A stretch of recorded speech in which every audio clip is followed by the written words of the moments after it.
Bismillahirrahmanirrahim. Assalamualaikum warahmatullahi wabarakatuh. Alhamdulillahi wa kafa. Wassalatu wassalamu ala rasulillahil mustafa wa ala alihi wa sahbihi wa man wasa wa ba'd. Faya ahbaballahi wa ahbaba rasulihi sallallahu alaihi wasallam, usi nafsi wa iyyakum bitaqwallahi faqad fazal muttaqun. Fala tamutunna illa wa antum muslimun. Faqala ta'ala: Ya ayyuhalladzina amanu taqullaha haqqa tuqatih wa la tamutunna illa wa antum muslimun. Saudara-saudariku, keluarga besar Mira khususnya yang terhubung dalam pembelajaran kita di hari ini Selasa bertepatan dengan 26 Rabiul Awal tahun 1443 Hijrah, 2 November 2021 Masehi. Pun demikian yang terhubung lewat saluran YouTube, kita bermohon doa kepada Allah Subhanahu wa taala mengawali pertemuan kita di subuh kali ini.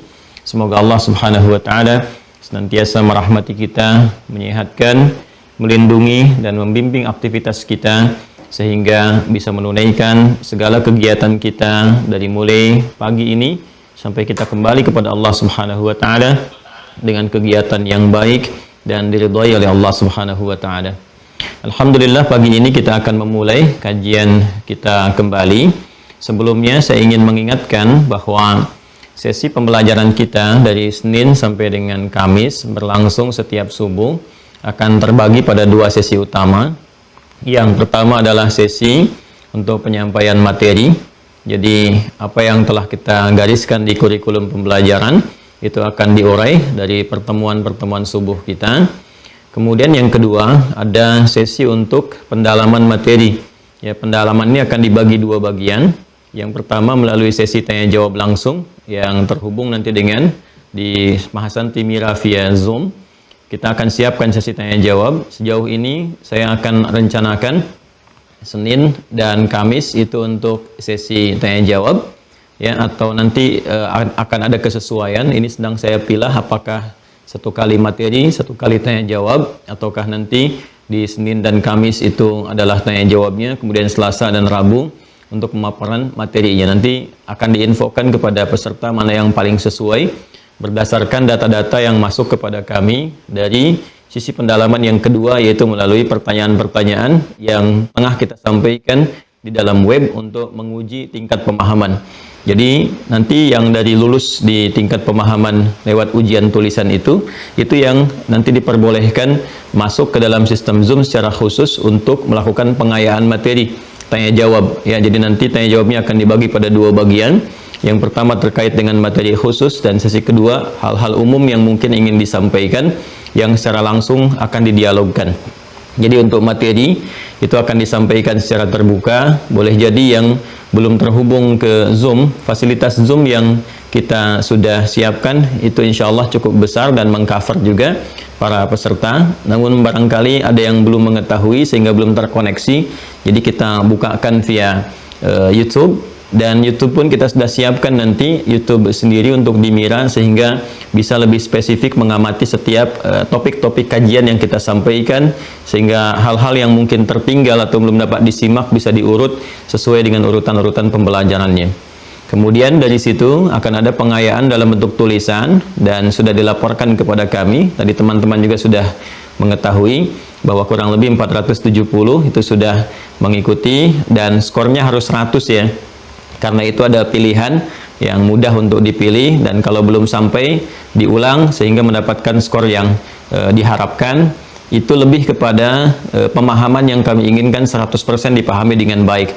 Jadi bukan semata menjawab ataupun kemudian memilih pilihan-pilihan terbaik yang sesuai dengan jawaban yang benar. Bukan itu yang sekedar diinginkan, tapi untuk menguatkan pemahaman dari materi yang telah kita simak bersama. Setelah itu selesai, nanti di sesi berikutnya akan ada sesi diskusi, dialog. Nah, ini akan dikhususkan kepada peserta yang sudah mengisi dan menjawab pertanyaan-pertanyaan dimaksud. Baru nanti akan dibuka sesi khusus tersambung dengan Zoom saja ya untuk pengayaannya. Itu barangkali informasi awal yang kami sampaikan. Selanjutnya kita akan memulai bahasan kita di pertemuan subuh kali ini. Kita akan masuk kepada inti bahasannya setelah diuraikan mukaddimah terkait dengan pembahasan pengantar bab akidah tentang bagaimana anatomi diri kita sebagai manusia, kemudian kebutuhannya apa, sampai kita mendapati kebutuhan dari bagian tubuh kita yang tersusun dari fisik, jasmani, rohani, roh, kemudian aklani, akal, yang masing-masing membutuhkan nutrisi. Di antara nutrisi yang dibutuhkan oleh roh atau rohani adalah agama, karena di agama itu ada menu-menu yang langsung disampaikan oleh Sang Pencipta, yaitu Allah Subhanahu wa taala, untuk memenuhi kebutuhan rohiyah kita. Seperti akal kita butuh pengetahuan, seperti jasad atau fisik kita membutuhkan makanan dan minuman yang kita konsumsi, maka roh pun membutuhkan nutrisi, makanan dan minumannya. Dan semua itu kemasannya ada dalam din, agama, frame-nya ada dalam din. Dan kita telah juga menyampaikan bagaimana menguji kebenaran satu agama, sehingga kita bisa menetapkan satu pilihan terhadap Islam. Sehingga Allah Subhanahu wa taala pun memberikan penguatan kepada kita lewat firman-Nya di Quran surah ketiga Ali Imran ayat 19 itu.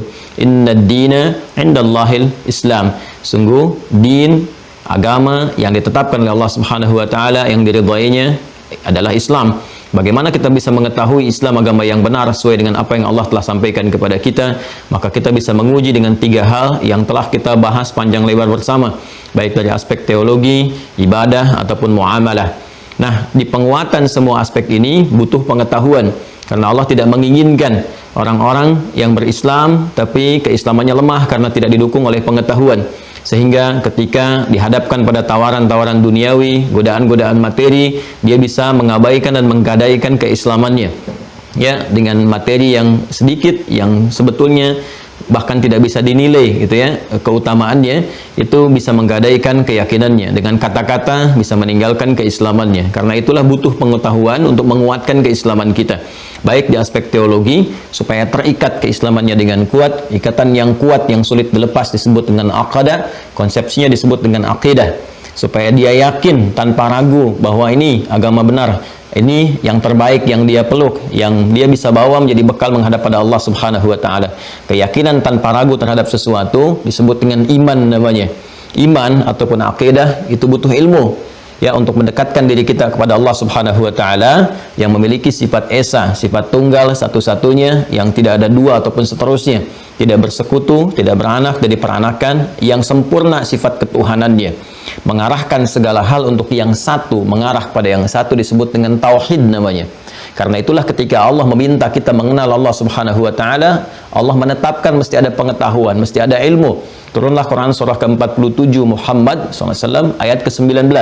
Fa'lam annahu la ilaha illallah. Maka ketahuilah, untuk mengetahui itu butuh dasar pengetahuan. Maka kalau kita terjemahkan ke dasar katanya melalui pendekatan ilmu saraf dan balaghah, kita temukan kemudian pemahaman tafsir dari ayat ini, fa'lam, maka haruslah kamu punya pengetahuan. Cepatlah engkau ketahui, miliki bekal pengetahuan yang cukup. Annahu la ilaha illallah, untuk menetapkan dan meyakinkan pada dirimu, kan, punya engkau argumentasi yang kuat untuk menetapkan bahwa tiada Tuhan yang layak untuk disembah, dipertuhankan kecuali hanya Allah saja. Karena itulah para ulama kemudian meresum, mengambil intisari dari pengajaran Al-Quran yang disampaikan melalui hadis-hadis Nabi SAW, bab yang terkait dengan penguatan iman, sehingga bisa membuat satu ikatan yang kuat dalam jiwa kita, yang mengikat kemudian keyakinan tanpa ragu itu sampai kita bawa pulang, sampai wafat, sampai menghadap kepada Allah Subhanahu wa taala. Nah, ilmu yang terkait dengan itu semua disebut dengan ilmu tauhid. Bila kita mengambil makna untuk mengarahkan semua aktivitas tujuan demi Allah yang esa, yang ahad, wahhada yuwahhidu tauhidan, mengarahkan segala hal aktivitas kita untuk menuju pada ridha Allah Subhanahu wa taala. Ya, kemudian keyakinannya disebut dengan iman, ya, atau ikatan yang disebut dengan akidah. Maka ada yang menyebut dengan ilmu akidah. Ya, kemudian ini adalah pemahaman terbesar dalam agama, karena apapun yang kita kerjakan tanpa iman, dasar yang pertama, maka tidak punya nilai di hadapan Allah Subhanahu wa taala. Anda ingin bersedekah, membantu orang lain, kan? Atau misalnya ingin berderma, atau bahkan menunaikan salat, atau bahkan berpuasa, tapi tidak ada imannya, ya, nggak ada akidah yang meresap dalam jiwanya, maka tidak ada fungsinya, tidak ada nilainya di hadapan Allah Subhanahu wa taala. Maka iman menjadi pondasi yang paling dasar, ya, harus diketahui, dipahami, yang paling besar, yang paling utama dalam aspek keilmuan kita.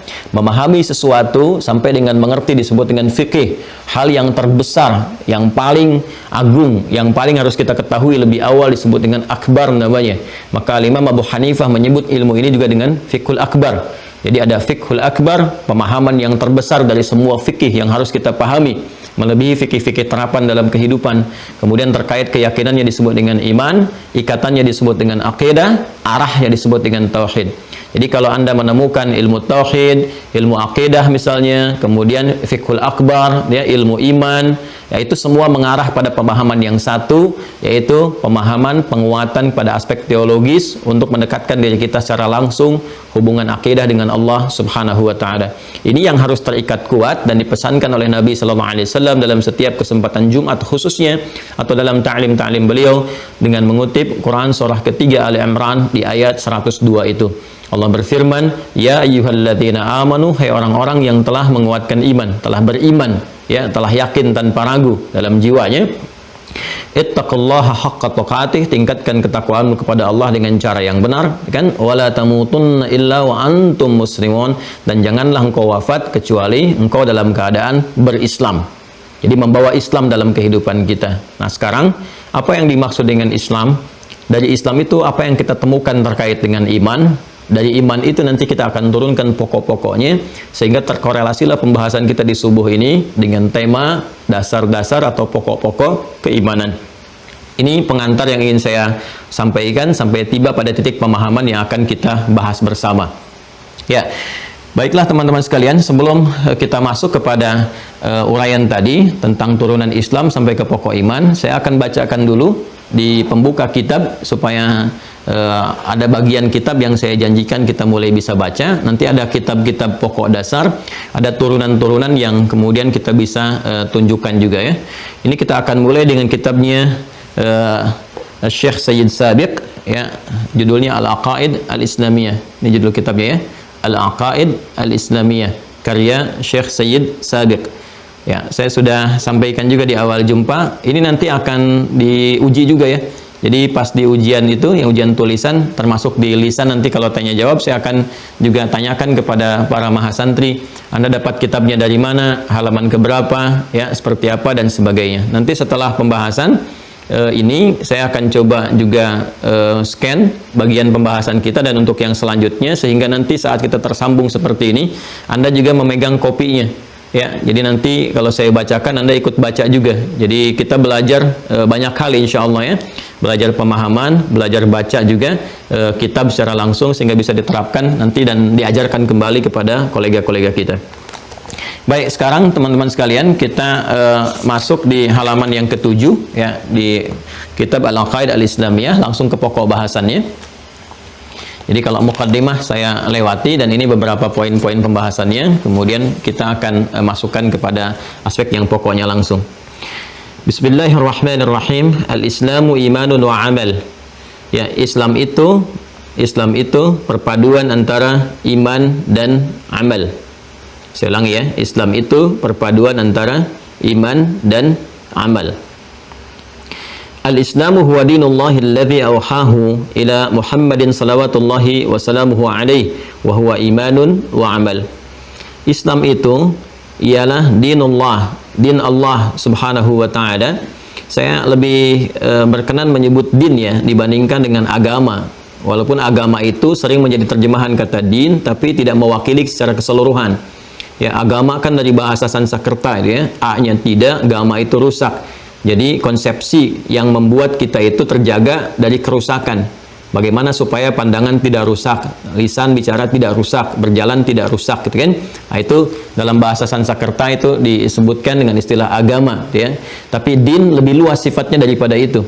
Ya, din itu bukan sekedar menjaga kita agar tidak berbuat rusak dalam kehidupan, tapi juga memberikan sebuah konsekuensi dari perilaku penjagaan kita itu untuk mendapatkan penilaian di sisi Allah Subhanahu wa taala. Ya, jadi bukan sekedar misalnya kata-kata kita harus baik, ya, jangan berkata yang rusak, yang kotor. Nah, jadi apa balasan yang didapatkan ketika kita menjaga itu? Itu punya poin di hadapan Allah. Ya, karena itu orang Arab mengatakan kama tadinu tudan. Kama tadinu tudan, sebagaimana engkau berdin, ya kan, berekspresi, bersikap dan sebagainya, seperti itulah engkau akan diapresiasi oleh Allah. Jadi di sini ada feedbacknya, ada timbal baliknya dari Allah Subhanahu wa taala. Ya kan? Allah meminta kita melakukan sesuatu, ya kan? Hak Allah kita penuhi, kewajiban kita untuk mengerjakannya. Tapi timbal baliknya apa sebagai hak kita? Kan keadilan Allah menetapkan hak bersanding dengan kewajiban. Ketika kita mengerjakan sebuah kewajiban, agama itu kan konsepsi kepatuhan antara kita makhluk kepada Allah Khalik, gitu kan? Allah perintahkan, kita kerjakan. Sekarang kalau kita kerjakan, kita mendapatkan apa haknya? Kan ada haqqullahi 'alal ibad, ada haqqul ibad 'ala Allah. Ada haknya Allah dari hamba untuk kita menyembahnya dengan sempurna, ya, itu kewajiban kita. Nanti ada hak kita dari Allah yang diberikan. Ya, karena itulah kemudian konsepsi dalam agama mengatakan kama tadinu tudan. Sebagaimana engkau mengerjakan perintah itu dengan baik, mengabdi kepada Rabbmu, maka engkau pun akan dibalas. Nah, di agama itu konsepsinya hanya sebatas menjaga. Sedangkan dalam din ada frame timbal balik. Ketika kita bisa menjaga semua itu, melaksanakan perintah Allah, menjauhi larangannya, maka ada kemudian apresiasi yang Allah berikan kepada kita. Itu dalam bentuk pahala, ajrun. Itu nilainya nanti di akhirat, bukan dunia. Dunia itu dapat keberkahannya sebagai bekal hidup. Nah, semua pekerjaan kita yang kita kerjakan demi mematuhi Allah, itu dianggap baik oleh Allah kemudian, ya, menjadi saleh. Karena itu perbuatan disebut dengan amal, sifat baiknya disebut dengan saleh. Nah, ini ketika amal soleh dikerjakan punya nilai, nilainya disebut dengan hasanah namanya. Saya ulang ya, supaya lebih kita pahami ya. Dalam din ya, inna dina 'indallahil Islam. Islam itu din kita. Din itu bukan sekedar menjaga kita untuk berperilaku dengan baik, tapi ya, ada akibat yang kita dapatkan, ada feedback timbal balik dari semua penjagaan yang kita lakukan itu, perbuatan kita mendapatkan penilaian dari Allah. Ya, penilaian itu nanti yang melahirkan pahala. Ketika seseorang mengerjakan karena Allah dengan baik, perbuatan dalam bahasa Arab disebut amal namanya. Ketika dinilai baik oleh Allah menjadi saleh, maka dari sini muncul istilah amal saleh. Jelas ya? Nah, amal saleh yang dikerjakan oleh seorang hamba dapat poin dari Allah, dapat penilaian. Poinnya disebut hasanah namanya. Ya? Poinnya disebut apa? Hasanah. Saya coba uraikan begini ya. Ya. Jadi di sini ada aktivitas nih, perbuatan, aktivitas. Apa saja dari mulai bangun tidur sampai dengan tidur lagi, kita beraktivitas di sini. Bahasa Arabnya aktivitas itu amal namanya. Ya. Amal, jamaknya disebut dengan amal. Jelas ya? Nah, setiap aktivitas yang kita kerjakan disebut amal. Saat kita kerjakan aktivitas ini mengikuti konsepsi atau petunjuk yang bersumber dari ad-din, ya. Inna dina 'indallahil Islam. Dalam hal ini adalah Islam, ya, yang diridhai oleh Allah Subhanahu wa taala. Ini konsepsinya ada di Quran surah ketiga di ayat 19. Baik ya. Nah, semua pekerjaan, aktivitas, amal kita yang mengikuti petunjuk-petunjuk dalam din, kan, dalam syariat, yaitu Islam, maka akan dipandang baik jika benar ketentuannya itu diikuti. Ya, maka disebutlah kemudian pekerjaan yang diikutkan pada petunjuk ad-din dipandang baik oleh Allah dengan saleh namanya. Saleh. Ya. Saya beri contoh misalnya, kita makannya mengikuti ketentuan ad-din. Bagaimana cara makan yang baik, ya kan? Menyebut apa saat akan makan, bagaimana adab yang kita jaga saat makan. Ya, maka ketika kita ikuti tuntunan ad-din ini, pekerjaan kita bukan sekedar amal, bukan sekedar rutinitas, ya, bukan cuma makan untuk menghilangkan lapar, tidak. Tapi itu akan dianggap baik, saleh oleh siapa? Oleh Allah. Ketika pekerjaan itu dianggap baik, dia punya nilai di sisi Allah. Punya nilainya disebut dengan hasanah namanya, ya, nilai kebaikannya disebut dengan hasanah. Nah, hasanah ini punya poin, ya, poinnya setiap kebaikan itu 10, ada 10, ini paling pokok, paling dasar, ya, paling minimal sedikitnya 10 poin. Ya, dari mana ditemukan konsepsi ini? Ada di Quran surah ke-6 Al-An'am ayat 160. Lihat ya, ini semua dari Al-Quran ya yang saya turunkan, bukan pendapat-pendapat atau utak-atik sesuatu, tidak. Tapi kita turunkan supaya mudah dipahami. Ya. Nah, ini dapat poinnya 10, konsepsinya ada di Quran surah ke-6 ayat 160. Ini dasar firman penguatnya. Allah langsung yang sampaikan. Man jaa'a bil hasanati falahu asyru amthaliha. Siapa yang mengerjakan satu perbuatan punya nilai hasanah, artinya soleh perbuatannya, maka ditetapkan mendapatkan 10 poin nih, ya. Falahu asyru amthaliha, dia punya padanan 10 nilainya di sisi Allah, ya. 10 ini jangan dalam hitungan kita 1, 2, 3 terlalu kecil. Karena kita datang ke masjid pun misalnya untuk niat ibadah, baru datang nih, belum mengerjakan apapun. Kita belum sholat misalnya, ya, kita belum i'tikaf, belum macam-macam, baru datang aja, tapi niatnya untuk ibadah, bergantung kepada niat. Karena itu Nabi katakan innamal a'malu binniyat. Itu punya poin 25. Jarak satu keduanya kata Nabi di hadis Muslim itu 500 tahun. Dua ketiganya 500 tahun, tiga keempatnya 500 tahun. Ya, ini nilai standarnya. Jadi Anda bayangkan kalau mengambil analogi yang hadis yang tadi, jarak satu kedua itu begitu mahal nilainya. Ya, begitu tinggi di sisi Allah Subhanahu wa taala. Ya, bacaan Quran kan setiap hurufnya 10 kan? Man qara'a harfan min kitabillahi falahu asyru hasanat, jamaknya. Ya, selalu hasanah, hasanah, hasanah. Siapa yang membaca satu huruf dari Al-Quran, kata Nabi di hadis riwayat At-Tirmidzi, ya, satu hurufnya itu setara dengan 10 kebaikan. Satu hurufnya loh, teman-teman sekalian. Jadi kalau kita baca alif, lam, mim, itu nggak dihitung satu huruf. Tapi alifnya punya nilai sendiri, lamnya punya nilai sendiri, mimnya punya nilai sendiri. Ya kan? Nah, ini nanti konsepnya seperti ini. Ya, mendapatkan poin di sini. Nah, ini yang disebut dengan ajrun. Ya. Ajrun lahum ajrun ghairu mamnun. Kumpulan ini yang disebut dengan pahala namanya. Ya, di perbuatan sifat baiknya disebut dengan hasanah, poinnya ini, nah ini yang disebut dengan ajrun. Ini yang kita kumpulkan. Nah, inilah poin bekal kita menghadap Allah Subhanahu wa taala. Ya, poin bekal kita untuk menghadap Allah Subhanahu wa taala. Jadi, semua pekerjaan dunia kita akan menjadi rutinitas tanpa adanya ini. Ya. Tanpa adanya acuan ini, ad-din ini. Ini konsepsi yang memberikan timbal balik, karena itu disebut dengan ad-din, bukan sekedar agama. Jelas ya? Nah, ini yang kita bawa pulang nih. Jadi yang kita bawa pulang itu bukan harta yang kita kumpulkannya. Ya, mohon maaf, bukan kendaraan, bukan rumah yang kita tinggali, pakaian yang kita koleksi, handphone paling mewah yang kita dapati, bukan itu. Ya, jangankan ke akhirat, ke alam kubur pun nggak kita bawa. Demi Allah saya katakan, silahkan cek sebagai muslim misalnya, khususnya kita yang beriman, apakah ada di antara kita kemudian meninggal dikuburkan dengan handphonenya? Kan tidak, ya kan? Pakaiannya kan tidak. Apakah ada yang meninggal dikuburkan dengan mobil termewah yang dia koleksinya? Kan tidak. Ya, bahkan kain kafan yang kita kenakan pun kan nggak ada kantongnya, coba cek, ya kan? Nah, karena itu penting bagi kita untuk menyadari bahwa ada sesuatu yang harus kita yakini, kita pahami. Karena itu iman, yakin tanpa ragu.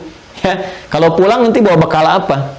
Logika sederhananya begini, kita berpindah pada satu tempat, taruhlah mudik misalnya, nggak usah jauh-jauh lah, ya. Saya tinggal di Bekasi misalnya, saya akan mudik, taruhlah misalnya beda tempat sedikit ke Banten ya, atau ke Jawa, lebih jauh lagi misalnya ada yang ke Sumatera sampai ke Papua. Mungkin tidak terjadi perpindahan ini tanpa bekal, tidak mungkin kan? Bahkan sekarang ada syarat-syarat tertentu di masa pandemi. Harus antigen, ya, terbang keluar harus PCR, harus macam-macam dan sebagainya. Nah, itu berpindah tempat yang sementara di satu wilayah saja yang tidak jauh, itu punya bekal tertentu, bekal khusus. Berbeda negara, Anda harus punya visa. Untuk dapat visa harus punya paspor dan sebagainya. Ada syarat-syarat masuk, ada karantina, ada ini, ada itu. Itu baru sama-sama dunia. Jadi, perpindahan dari satu tempat ke tempat lain itu menuntut adanya penyesuaian bekal. Sekarang kita akan berpindah kepada tempat yang dimensinya berbeda, lebih jauh lagi, keadaannya lebih kompleks. Tentu bekalnya tidak akan sama. Karena itulah saat kita pergi meninggalkan dunia ini, dikatakan telah meninggal dunia. Artinya semua bekal-bekal yang terkait dengan keduniaan nggak bisa dibawa ke tempat ini. Dipahami ya? Ya, kita pun di Indonesia belum tentu kita bisa bawa bekal keluar kan? Ya. Karena ada kekhususan tertentu. Kalau kita terbang ke negara tertentu kan ada nih. Ini yang prohibited nih, yang nggak boleh dibawa nih, kan? Ini yang nggak boleh, ini yang nggak boleh, ini yang boleh, ini yang itu. Apalagi ke akhirat. Jadi di dunia saja ada ketentuan. Meninggal dunia, bekal-bekal dunia itu hilang. Kita tanggalkan, kita tinggalkan. Nah, sekarang pertanyaannya, apa yang akan kita bawa untuk berpindah kepada dimensi lain itu? Tempat lain itu, tempat berpulang itu ketika kita meninggalkan dunia. Nah, disinilah kemudian kita yakin, kita bertanya pada Sang Pencipta, ya Allah, ketika saya pindah apa yang harus saya siapkan? Allah jawab. Di sini kita mendapatkan kebenaran dan keyakinan akan risalah Islam.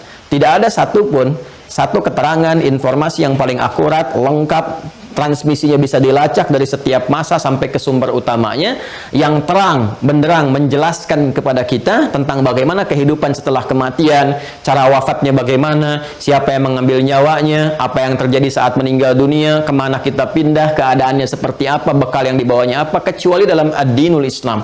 Silahkan dicek. Silahkan dicek. Nah, inilah yang kita butuhkan. Nah, jadi yang saat kita pulang kembali kepada Allah ke akhirat itu, ini ad-din ini yang akan memberikan konsepsi petunjuknya.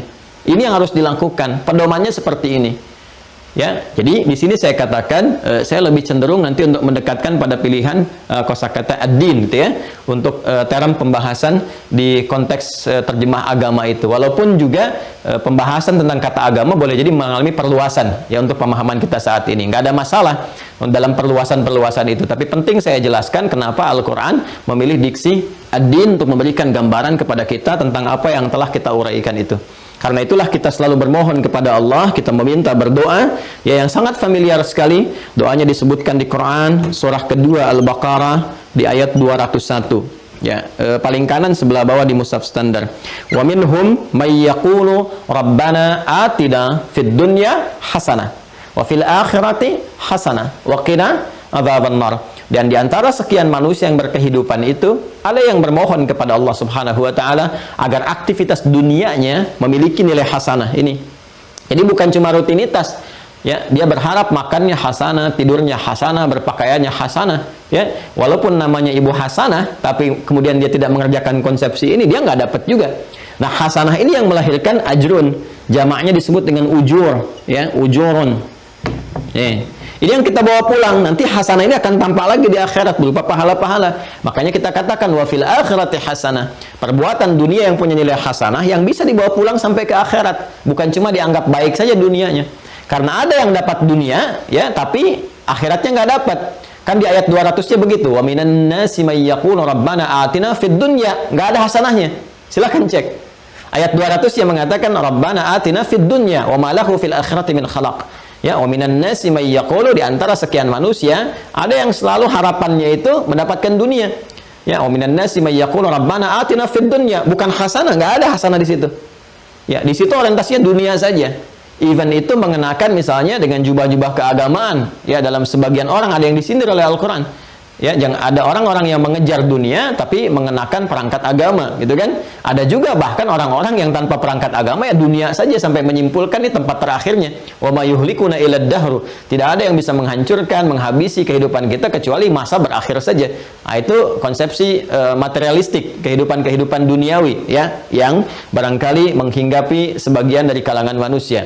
Bagi orang beriman tidak. Wa minhum may yaqulu rabbana atina fid dunya hasanah wa fil akhirati hasanah wa qina adzabannar. Ketika ini terkumpul banyak, terkoleksi luar biasa, maka kesolehannya akan terkumpul, menepi dan mengikis kesalahannya.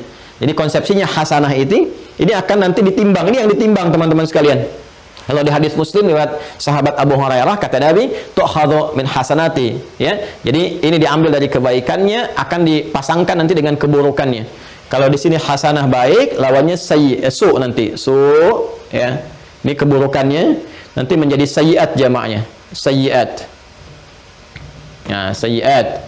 Ya, jadi ini bentuk tunggalnya kalau berbuat salah sekali, ini su namanya. Dia ada amal saleh, nilainya hasanah, ada amal salah, ini su disebutnya oleh Quran. Misalnya Quran surah keempat An-Nisa, kan? Di ayat yang ke-17.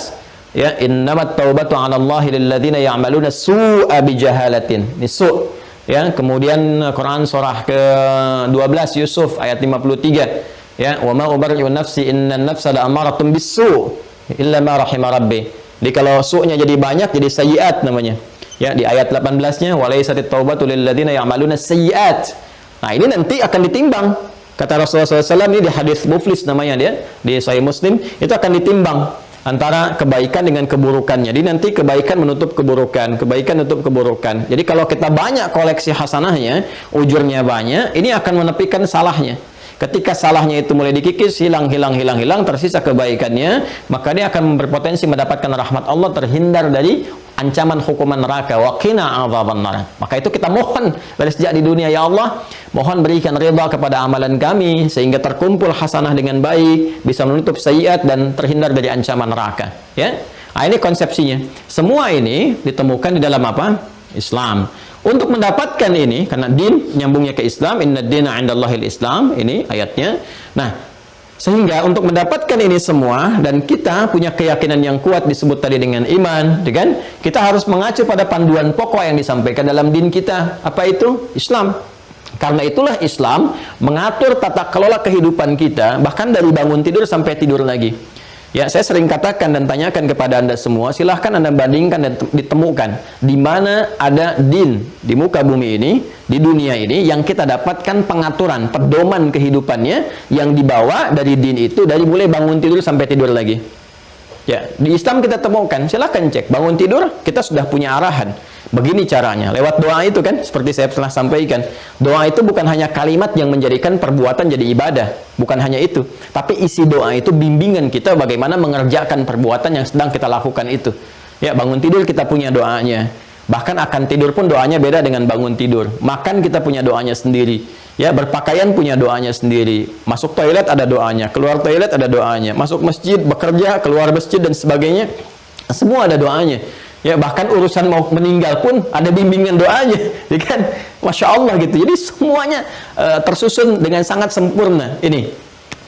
Nah, konsepsi berislam ini, teman-teman sekalian, ini setidaknya harus terpenuhi dua hal yang paling pokok. Jadi pedoman dalam Islam itu ada dua yang paling utama, ya, yang membimbing kita mendapatkan apa yang telah kita uraikan tadi. Nah, di Syekh Said Sabiq menyebutkan dalam kitab Al-Aqaid Al-Islamiyah, ya, itu dua pokok ini disebut dengan imanun, okay, wa amal. Ya, iman dan amal. Jadi kalau kita menyebutkan Islam, orangnya disebut dengan Muslim. Pernah saya ajarkan dulu kan? Kalau ada formulasi I-A, pasti orangnya MUI. Ya, ingat ya, kalau ada I-A, ya, A-nya panjang di ujungnya. I-A, orangnya itu MUI, rumusnya MUI. Ya, nanti ada, dalam waktu dekat insya Allah ada buku saya, pembelajaran bahasa Arab cepat.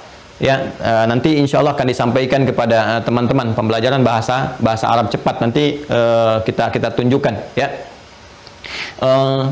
IA seperti contoh Islam, kan? Iman, ihsan. Nah, orangnya pasti MUI. Ya, Islam, Muslim, iman, mukmin, ihsan, muhsin, ikhlas, mukhlis. Jelas, gampang ya? Baik ya, gampang ya. Nah, ini teman-teman sekalian, kembalikan ke sini. Nah, dalam konsepsi kita berislam dan kita disebut Muslim, itu nggak akan lepas dari ini. Jadi kalau kita mau berislam, benar Islamnya, maka perpaduan iman dan amal itu harus tersemai dan tertanam kuat dalam diri kita. Nggak mungkin orang Islam itu nggak ada iman, itu mustahil. Ya, nggak mungkin orang beriman itu nggak ada amalnya. Ya, itu pun mustahil gitu. Jadi keduanya itu pasti saling bersatu. Karena itulah Said Sabiq menyatakan al-Islamu imanun wa amal. Islam itu konsepsinya harus menyatukan, memadukan antara iman dengan amal. Ya, al-Islamu dinullahi alladzi auhahu ila Muhammadin salawatullahi wasallamu alaihi. Ya, Islam itu adalah din. Ini dia, din. Terjemah kita sebut dengan agama, gitu kan? Din yang Allah wahyukan risalahnya kepada Nabi Muhammad sallallahu alaihi wasallam. Ya, jadi diberikan definisi terlebih dahulu. Kalau kita ingin mengatakan tadi kan konsepsi yang benar kata Allah, din yang benar itu Islam. Bagaimana kita bisa menemukan Islam? Maka dijawabkan oleh beliau, disampaikan untuk menemukan Islam itu kita lihat, ya, bagaimana Allah menyampaikan risalah, kepada siapa risalah Islam itu disampaikan. Maka diterangkan wa dinullahi alladzi auhahu ila Muhammadin sallallahu alaihi wasallam. Jadi din Islam ini adalah din yang diwahyukan oleh Allah Subhanahu wa taala, diberikan bekal risalahnya kepada Nabiyuna Sayyidina Muhammad sallallahu alaihi wasallam, kepada Nabi Muhammad sallallahu alaihi wasallam. Maka kita lacak bagaimana Rasulullah SAW mengajarkan kepada kita tentang nilai-nilai keislaman. Ya, konsepsinya seperti apa. Dihimpun oleh para ulama, ajaran Nabi itu mengumpulkan dua hal ini. Ya, kalau kita ingin berislam, petunjuk dari Rasulullah SAW, maka pokoknya adalah iman, kemudian apa? Amal. Seperti apa turunannya? Nah, kita bacakan kembali. Ya. Wa huwa imanun wa amal, dan yang dimaksud Islam itu adalah perpaduan antara iman dengan amal. Nah, ini nanti yang saya terangkan di awal itu sebetulnya saripati dari kitab ini pun sudah saya terangkan. Ya, karena itu seringkali dalam ta'lim saya sebetulnya menyampaikan saripati, intisari, dan kalau Anda merujuk ke kitab, Anda akan temukan dari beberapa referensi-referensi kitab. Hanya saya awalkan untuk pengenalan gitu ya. Kadang-kadang ada yang suka bertanya, Ustadz, kitabnya di mana, referensinya di mana gitu ya. Nanti kita dalam pengajaran khusus ini kita buka satu persatu. Baik, kita teruskan. Wal imanu yumathilul aqidah. Ya, sedangkan iman itu tergambar dalam aqidah. Ya, makanya saya sering katakan dari awal kan, ya, di pembuka kita, kalau kita temukan kata iman, itu nafasnya sama dengan akidah. Wal imanu yumathilul aqidah, sedangkan iman itu adalah representasi atau senafas dengan akidah. Jadi kalau kita sebutkan iman, kemudian kita dapatkan kalimat akidah, itu punya makna yang sama. Ya, jadi kalau iman dari sisi kekuatannya, keimanannya tanpa ragu, keyakinan tanpa ragu, nah itu yang mengikat dalam diri kita. Kita ikat pada jiwa kita ikat dalam hati kita, maka ikatannya itu disebut dengan akidah. Jadi kalau ada kata iman, kata akidah, itu adalah penamaan dengan makna yang sama, ya. Wal usul allati taqumu 'alaiha syara'i'ul Islam wa anha tanbathiqu furu'uhu. Dan inilah pokok dasarnya. Ya, pokok dasar dari syariat-syariat, amalan-amalan dalam Islam, yang dari sini kemudian terpancar semua pancaran-pancaran amal atau turunannya. Maksudnya apa? Maksudnya, tadi kita katakan dari awal, Islam itu pokoknya ini, dasarnya yang pertama, iman. Kemudian buahnya ini dipadukan dengan amal. Seperti ini. Nah, iman ini pokoknya, teman-teman. Iman ini pokoknya. Jadi kalau tadi kita kembali ke konsepsi ini, perpaduan antara iman dengan amal ini, kalau kita padukan, iman ini pokoknya, amal ini aktivitas yang dikerjakan oleh manusia pada umumnya, dari bangun tidur sampai tidur lagi. Jadi semua aktivitas yang kita kerjakan disebut dengan amal namanya. Ya, ini nanti akan dibawa menghadap kepada Allah, hasilnya dipertanggungjawabkan. Sekecil apapun akan dilihat. Ya, karena itu Allah infokan jauh-jauh hari dalam Al-Quran, فَمَنْ يَعْمَلْ مِثْقَالَ ذَرَّةٍ خَيْرًا يَرَهُ وَمَنْ يَعْمَلْ مِثْقَالَ ذَرَّةٍ شَرًّا يَرَهُ. Ya, siapa yang mengerjakan amal kan? فَمَنْ يَعْمَلْ itu dari kata amal, ya. Amila ya'malu. Ya, faman ya'mal, siapa yang mengerjakan sedikit pun aktivitas di dunia ini, jangan dikira akan terabaikan begitu saja. Itu punya nilai di sisi Allah. Baik dibalas kebaikan, buruk pun kemudian ada evaluasinya. Karena itu kata Allah, mengerjakan sedikit apapun yang dia kerjakan dalam kehidupan nih, rutinitas pekerjaannya itu akan dinilai. Akan dinilai. Makanya kalau Anda miskal, itu mesti khairayarah. Ya? Jangan sampai syarayarah. Kalau miskal harus apa? Khairayarah. Jangan apa? Syarayarah. Sama ya'mal mithqala dzarratin khairayarah, ya. Wa may ya'mal mithqala dzarratin syarayarah. Jadi mengerjakan apapun itu pasti akan dinilai. Nah, kalau kita ingin mendapatkan penilaian terbaik ini, amal kita ini, aktivitas kita, makan kita, dari bangun tidur, berpakaian, sampai bekerja, dan sebagainya, hidup sosial, berumah tangga, dan seterusnya, maka mesti ada pokok ini, generatornya iman nih. Harus digerakkan oleh iman. Sebagai muslim ya, itu harus otomatis, ini pokoknya nih, ini usulnya. Ya. Makanya dikatakan di kitab ini, wal usul allati taqumu 'alaiha syara'i'ul Islam. Ini pokoknya, pokok yang menjadikan semua konsepsi pekerjaan, amal itu sama dengan syariat, ya. Nanti kita turunkan pas baca paragraf kedua, ya. Jadi semua amalan-amalan dalam Islam itu support utamanya dari iman dari sini. Jadi kalau kita mengaku muslim, agama kita Islam, maka semua gerakan kita, aktivitas kita, itu ada generator yang menggerakkan, harus imannya yang menggerakkan dia. Ya, semua, bahkan perilaku kita, perilaku tubuh kita.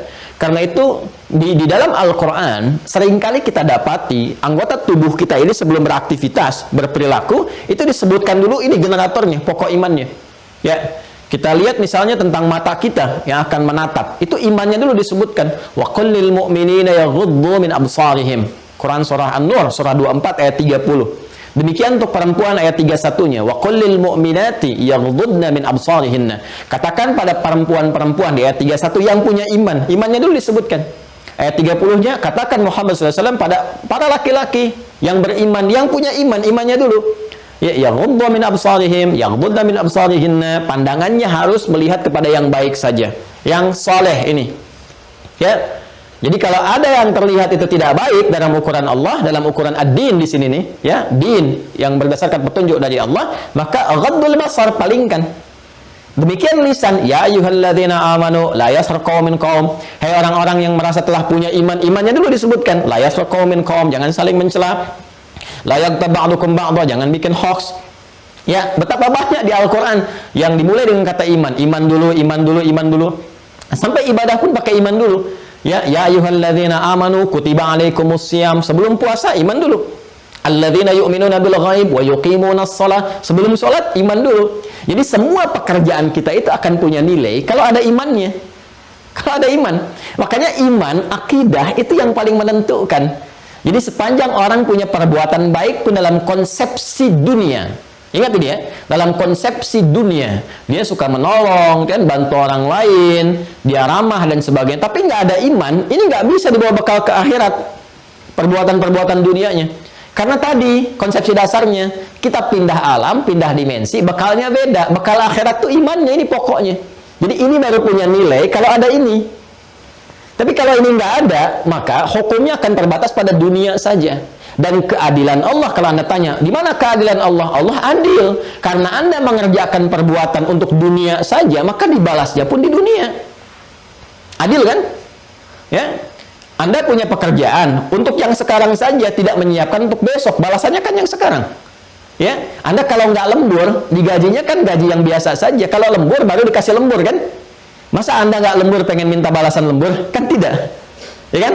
Nah, Anda yang mengerjakan pekerjaan dunia pun keadilan Allah menjadikan dibalas tuh di dunianya, diberikan semua apa yang dia kerjakan balasannya di dunia. Sepanjang dia niatkan untuk dunia saja. Kasus ini pernah ditanyakan oleh Sayyidah Aisyah Ummul Mukminin radhiyallahu taala anha, ya kan, kepada Rasulullah SAW, ya Rasulullah, ada si fulan orang baik, kan? Namun dia belum beriman, dia mengerjakan kebaikan, suka bantu ini, donasi itu. Maka bagaimana status dia dalam pandangan Allah di akhirat bagaimana, ya kan? Kalau ada sikap yang seperti ini, maka Nabi kemudian diberikan oleh Allah Subhanahu wa taala informasi lewat turunnya satu ayat di Quran surah ke-25 Al-Furqan. Ayat 23. Ya. Quran surah 25 ayat 23. Ini harus hafal ini ya. Nanti Anda kalau ditanya, bagaimana kalau ada orang yang non-muslim atau dia belum beriman, saya kan, dia banyak berbuat baik, apakah tidak punya nilai di hadapan Allah kebaikannya? Apakah masuk neraka? Ya kan? Dan sebagainya. Nah, ini jawabannya ini. Anda bisa katakan dulu, alhamdulillah pertanyaan Anda itu sudah diwakili oleh Sayyidah Aisyah 15 abad yang lalu. Kan? Nah, jadi agak terlambat sebetulnya itu ditanyakan ya. Tapi kita bisa jawab. Saking adilnya Allah, Allah membalas semua itu. Allah berfirman, wa qadimna ila ma'amilu min amalin faja'alnahu haba'an manthura. Wa qadimna ila ma'amilu min amal. Nah, solehnya nggak ada di situ. Solehnya nggak ada, karena soleh itu baru muncul kalau ada iman, baru amalnya. Ya, wa qadimna ila ma amilu min amalin. Dan jika pun ada seorang hamba tapi dia belum beriman, kan? Tapi dia banyak berbuat baik, maka kami akan balas dengan cepat. Itu qadimna, kami dahulukan, kami percepat. Diapresiasi, boleh jadi hartanya bertambah. Dalam konsepsi dunia kan begitu hukumnya. Ya, kalau Anda ingin kaya kan bekerja, kan? Membangun relasi, itu gampang sekali. Tapi kalau ingin berkah dalam kekayaan, isi dengan iman. Beda. Kalau ingin pintar, Anda belajar. Ya, tambah pengetahuan. Kalau ingin berkah dalam pengetahuan, Anda beriman. Jelas ya? Nah, itu bedanya. Jadi jangan Anda adukan kepada Allah, ya Allah, saya sudah beriman. Kenapa saya nggak kaya juga? Ya, Anda kerja nggak? Anda serius nggak? Sungguh-sungguh nggak? Iman menghadirkan keberkahan, ketenangan, dan pahala. Ini kan?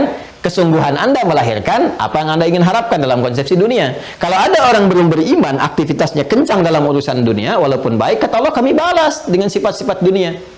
Ya, kami apresiasi, dianggap baik dia, ya disebut sebagai orang baik, naik sebagai pahlawan, dan sebagainya. Istilah baik-baik, ya. Dan itu sangat adil Allah. Cuma ketika Anda nggak punya bekal akhirat, keadilan Allah pun harus diterapkan. Masa nggak punya bekal akhirat diberikan pahala akhiratnya? Kan nggak mungkin. Ya, hamba yang lain akan mengadu, ya Allah, lalu apa faedah iman kami kalau begitu? Ya, karena itu kemudian Allah menetapkan urusan akhirat, ini basicnya ini, iman. Ya, ini iman.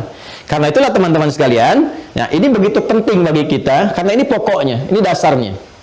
Ya, ini pokoknya, ini dasarnya. Ini akan menjadikan timbangan setiap amalan punya nilai di hadapan Allah Subhanahu wa taala. Jadi, ini bagian pertama, ini yang harus terikat dalam diri kita. Karena itu disebutkan oleh Sayyid Sabiq dengan kalimat al-imanu yumatthilul aqidah.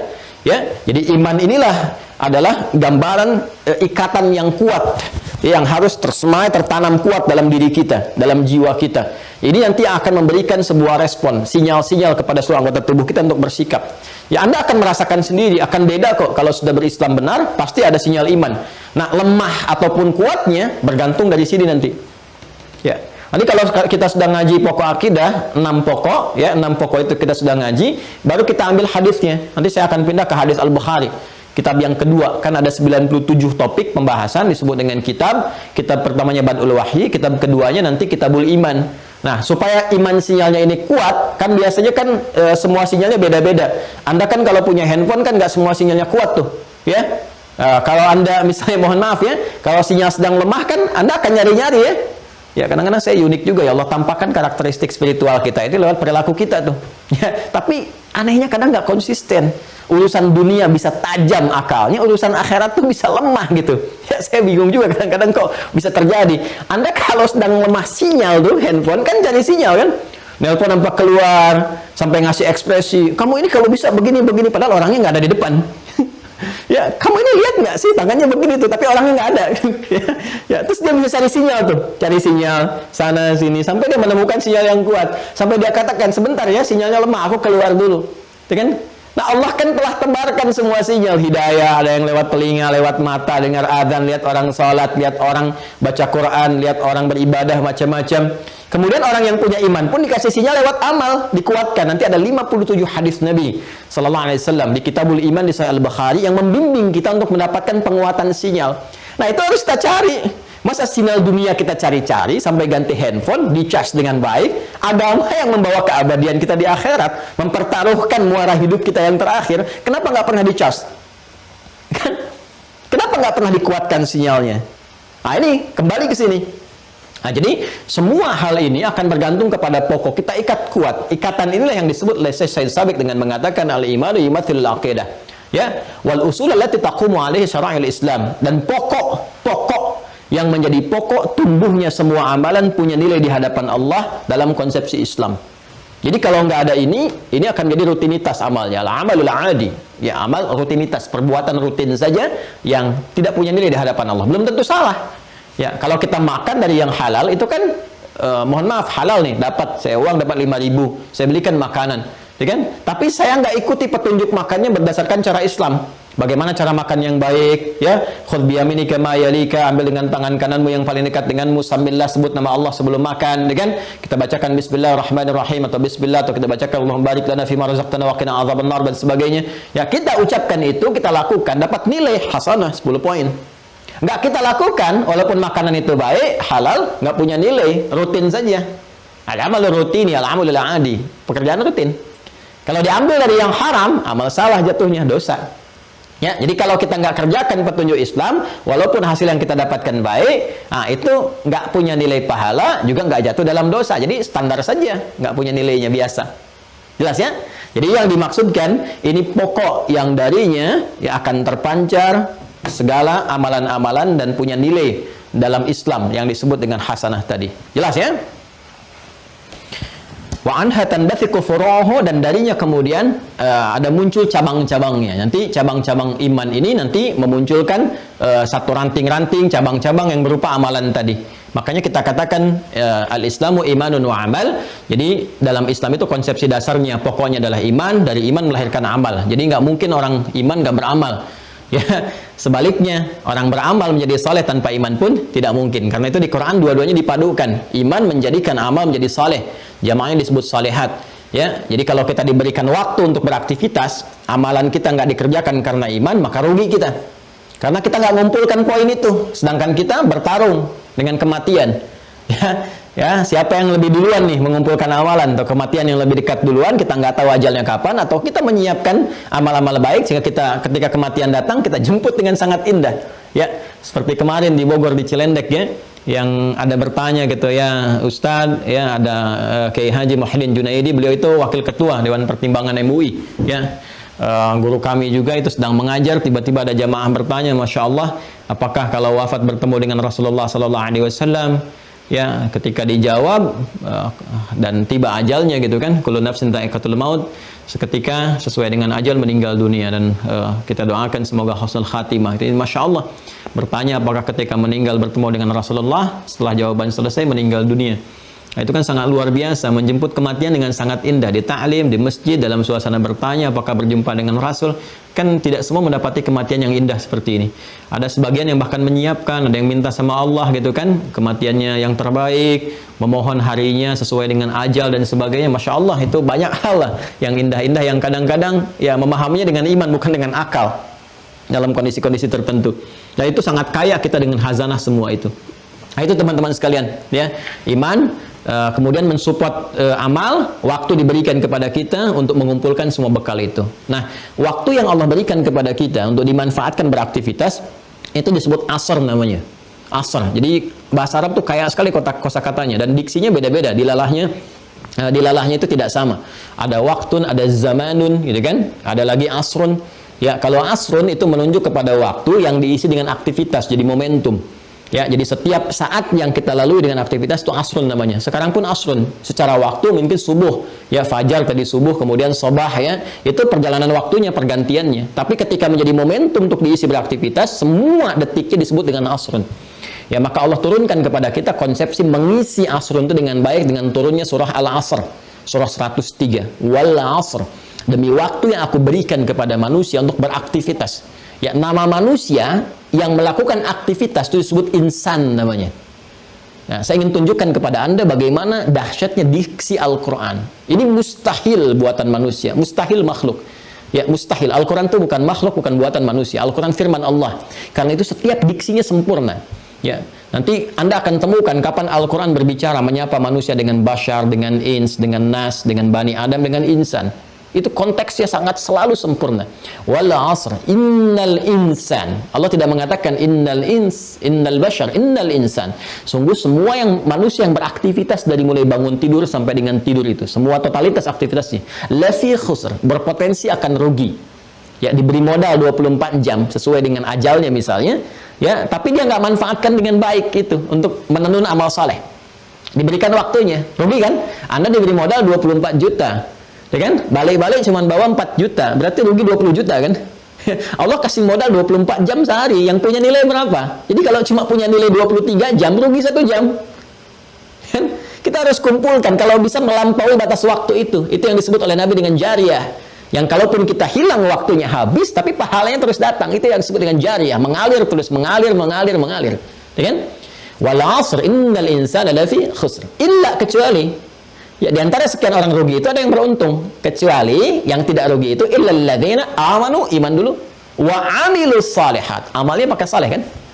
Illal ladzina amanu, ya, kecuali orang-orang yang beriman. Alladzina itu disebutkan 1080 kali dalam Al-Qur'an. Itu ismul mausul ya, dulu 'alal jam'il jam'iyah. Ya, itu kata sambung konjungsi menunjuk pada objek, kadang-kadang subjek gitu kan, tapi bentuknya jamak tanpa batas, holistik. Sifatnya komprehensif. Jadi semua Allah beri peluang, ya, dari kecil sampai dengan besar, laki-laki ataupun perempuan, tua, muda, dan semua status sosialnya disamakan oleh Allah dalam pemanfaatan waktu ini. Apakah punya nilai atau tidak di hadapan Allah? Kata Allah, semua hambaku, kalian punya peluang untuk memiliki nilai di hadapanku. Syaratnya bagaimana? Amanu, iman dulu. Itu pokoknya, ya kan? Sematkan dalam jiwamu, ikat dengan kuat akidah itu. Lalu iman itu akan memberikan sinyal pada dirimu, amilus shalihat, untuk beramal, beraktivitas salihat yang baik. Ya, silakan kalau nggak percaya, keimanan itu kalau benar kita kerjakan, dijaga imannya benar, pasti yang keluar itu yang baik-baik. Nggak mungkin orang beriman dari pulsa katanya saja, dia punya pulsa kosakata tuh. Itu ketika mengalir ke lisannya untuk disupport keluar berbicara, kalau dia benar-benar beriman, nggak mungkin keluar kata-kata yang kotor, mustahil. Ya, semakin kuat kan naik status keimanan ya, dalam tata sosial kemasyarakatan pun namanya kan bisa beda-beda ya, ada yang disebut ustadz, kiai, macam-macam dan sebagainya ya, hamba yang saleh dan seterusnya. Itu kalau sudah naik status keimanan teman-teman, semakin menguat, itu terlihat dalam perilaku. Nggak mungkin, saya nggak pernah temukan orang yang baik dari iman itu kata-katanya kotor, nggak ada. Bahkan untuk menemukan kosakata yang kotor pun nggak ketemu gitu ya. Silahkan cek kata-katanya itu dipilah, begitu akan keluar yang kotor tuh nggak bisa diucapkan. Itu petunjuk iman ya. Nanti panggilannya lewat sinyal-sinyal amal itu nanti yang disebut dengan syariat, nanti kita akan baca ya. Coba deh waktu adzan, Allahu akbar ya, waktu sholat kan telah tiba ya lewat adzan itu, kan sinyal iman kita menguat kan? Mengatakan cepat, cepat, sudah siap-siap, waktunya sholat, nanti zuhur, adzan, katakan siap-siap. Itu sebelum menyebutkan waktu, Allah sebutkan imannya dulu. Coba buka Quran surah keempat, itu An-Nisa ayat 103. Di ujungnya, saya baca dari awalnya. Fa idza qadaytumus salata fadhkurullaha qiyaman wa qu'udan wa 'ala junubikum. Fa idza tuma'nantum fa aqimus shalah. Innas salata kanat 'alal mu'minina kitaban mawquta. Ya. Sungguh salat itu bagi orang-orang beriman itu tahu waktunya. Ya, jadi orang beriman tuh tahu waktu salat tuh. Awas tuh, itu sindiran yang sangat tajam tuh dari Allah tuh. Ayo saya tanya, zuhur nanti jam berapa? Asar nanti jam berapa? Ayo. Maghrib jam berapa? Itu kata Allah, orang beriman tuh tahu waktunya. Ya, dan sinyal iman semakin kuat, dia akan membisikkan, nanti siap-siap asar ya. Bahkan ada yang baru selesai subuh udah ingat tahajud. Tadi malam saya tahajud jam sekian, besok saya tahajud nanti malam jam sekian saya rencanakan. Itu saking kuat imannya, sebelum tiba panggilan itu yang menyentuh iman sudah siap-siap.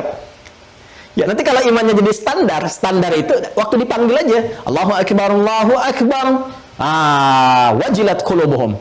Itu Quran surah ke-8 ayat kedua, Al-Anfal ayat kedua. Innamal mu'minuna alladzina idza dzukirallahu wajilat qulubuhum. Sungguh insan beriman yang sejati itu, yang masih punya iman, jika disebutkan nama Allah ada getaran dalam jiwanya. Itu disebutkan. Makanya tiap hari 5 kali dalam sehari, dalam setiap pergantian antar waktu. PAW, pergantian antar waktu gitu ya. Dalam sehari kan 5 kali. Pagi ke siang, siang ke sore, sore menjelang pertengahan ganti ke malam, kemudian tiba malam. Ya, kita kenal dengan subuh, zuhur, asar, maghrib, isya. Itu kan disebutkan nama Allah. Karena khawatir paginya beriman, sorenya kufur. Ya, kan ada yang sorenya kufur, paginya beriman. Ya, makanya dipanggil tuh. Kata Allah, kalau benar masih ada iman, itu akan ada sinyal dalam dirinya. Allahu Akbar, Allahu Akbar. Ya Allah, sudah adzan. Ya. Nanti penguatannya bergantung kepada aspek amalannya. Paham ya? Dari situ ya. Nah, kita belum sampai nih, kita masih di pembuka. Wal amalu yumathilu syariah. Ya, sedangkan amalan itu refleksi dari syariat. Ya, jadi nah ini teman-teman sekalian. Ini Masya Allah, ini termasuk juga yang ramai-ramai pada dibahas sekarang ini ya. Nah, orang Islam harus tahu nih. Kalau nggak tahu, nah itu ada kelemahan dalam keislamannya, harus diperkuat. Kalau menentang, dipertanyakan keislamannya. Ya, ini sudah konsepsi dasar ya. Sudah konsepsi dasarnya begitu. Secara ilmiah kan demikian. Ya. Di kebangsaan kan juga begitu. Warga negara Indonesia tahu dasar negaranya, dasarnya adalah Pancasila, gitu kan? Jelas kan? Nah, kemudian kalau dia tidak tahu, berarti pengetahuan tentang kenegaraannya lemah, perlu ditambah lagi, kan? Tapi kalau dia misalnya tidak tidak mengakui ya dasar negara adalah Pancasila, maka dipertanyakan kenegaraannya, kan? Baik. Nah, sama dalam konsepsi berpikir kan secara logika demikian. Ya, orang Islam, nih al-Islam. Orangnya disebut Muslim. Nah, harus punya pokok keislamannya, karena Islam itu tadi pokoknya 2, dia disinergikan menjadi 1. Yang pertama adalah iman, ini. Ya. Sudah saya jelaskan. Ini refleksi dari akidah. Sudah saya sampaikan juga, kalau disebutkan akidah maksudnya apa, disebutkan iman maksudnya apa. Ya, iman keyakinan tanpa ragu ketika terikat kuat dalam jiwa kita, ikatannya disebut dengan akidah. Untuk menguatkan ini, maka ada bagian yang kedua, disebut dengan amal. Nah, ini semua saling melengkapi, karena itu konsepsi yang dibangunnya adalah al-imanu wal amal. Imanun wa amalun. Al-Islamu imanun wa amal, kata Syekh Said Sabiq. Islam itu harus terpadu antara iman dengan amal. Kalau iman refleksinya ada pada akidah, gitu kan? Kalau amal ada pada syariat. Jadi nama lain amal itu namanya syariat. Nah, jelas ya? Jadi kalau Anda mendapatkan akidah sama dengan iman. Ya, akidah Anda apa? Islam, ya kan? Maksudnya apa? Saya yakin tanpa ragu dengan Islam. Jadi nggak boleh ragu. Kalau ragu dipertanyakan keislamannya. Jelas ya? Makanya petunjuk pertama dalam Al-Quran ketika berinteraksi dengan pedoman keislaman di Al-Quran, nggak boleh ragu. Dzalikal kitabu la raiba fi. Baru jadi petunjuk, hudal lil muttaqin. Siapa muttaqin itu? Iman dulu, ayat 3-nya alladzina yu'minuna bil ghaib. Iman dulu. Ini selalu nyambung. Ya, selalu nyambung, ya. Nah, ini teman-teman sekalian, kemudian perpaduannya dengan amal itu nama lainnya apa? Syariat. Refleksinya ada pada syariat. Ya, syariat itu dari kata syara'a. Ya, syara'a lakum minad din. Ini syariat. Ini akar utamanya dari kata syara'a. Jalan yang luas terbentang. Ya, jalan yang lebar, luas terbentang. Jalannya, ya jalannya. Jadi kalau kita ke Arab ada namanya syariah. Ya, Syari Ahmad Soekarno, misalkan Jalan Ahmad Soekarno. Ya, misalnya di lebar, luas, itu kan boulevard dan seterusnya. Yaitu syara'a.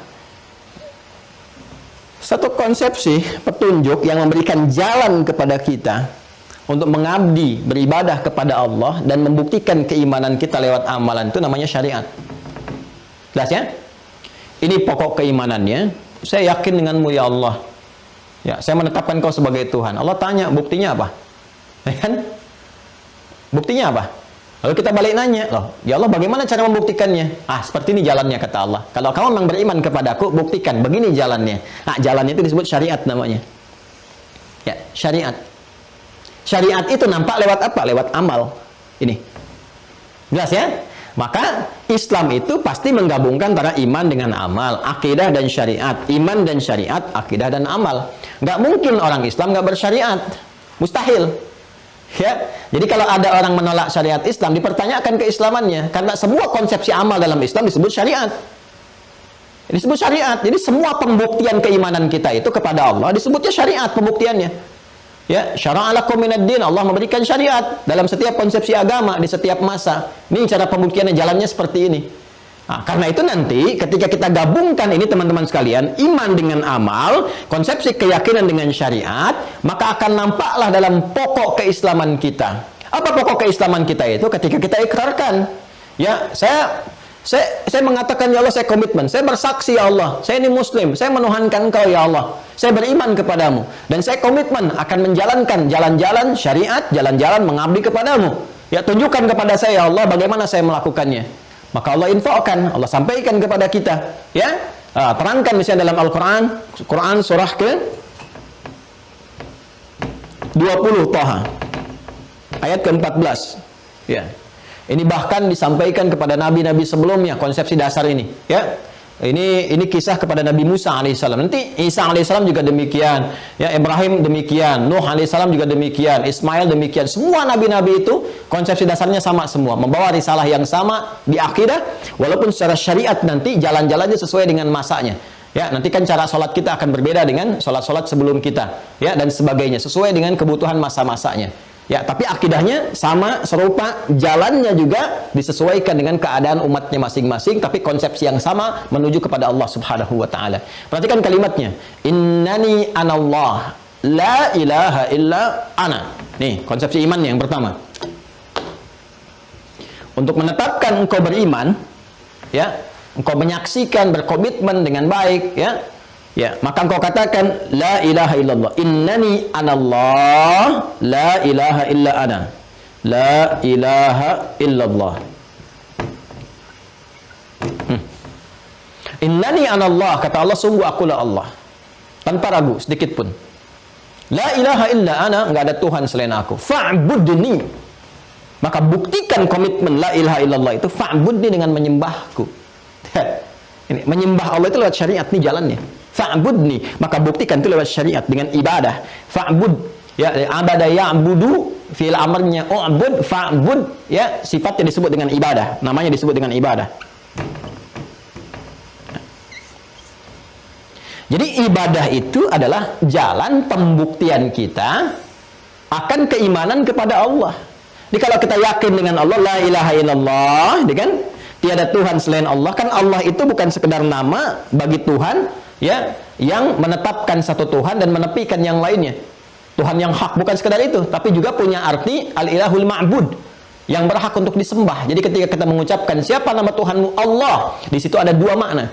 Allah itu punya dua makna. Satu, menetapkan Allah sebagai satu-satunya Tuhan, tidak ada yang lain. Yang kedua, komitmen untuk menyembahnya, karena punya makna penyembahan, yang disembah Allah itu al-ma'budul haq. Ya. Maka kata Allah, fa'bud nih, buktikan dengan menyembah aku. Ya, fa'bud, jadi kata ibadah.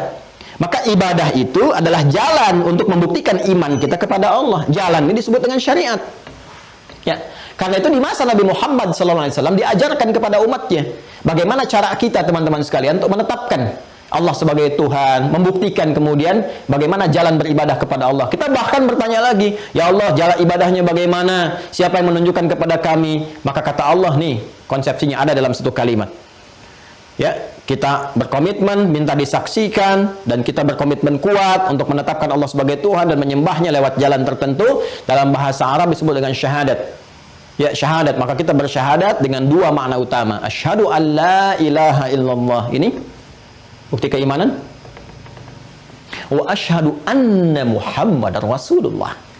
Dan cara kita untuk membuktikan keimanan kepada Allah dengan la ilaha illallah itu kita mengikuti risalah petunjuk Nabi Muhammad SAW yang diutus oleh Allah untuk menerangkan kepada kita bagaimana membuktikan dan menguatkan keimanan kita kepada Allah itu lewat syariat. Jelas? Maka kita katakan wa asyhadu anna Muhammadar Rasulullah. Dan cara saya la ilaha illallah itu, cara saya beriman kepada Allah itu saya akan ikuti petunjuk Rasulullah SAW. Ya, saya akan ikuti bagaimana Rasulullah mengajarkan kepada saya, membimbing saya dan sebagainya. Jelas ya?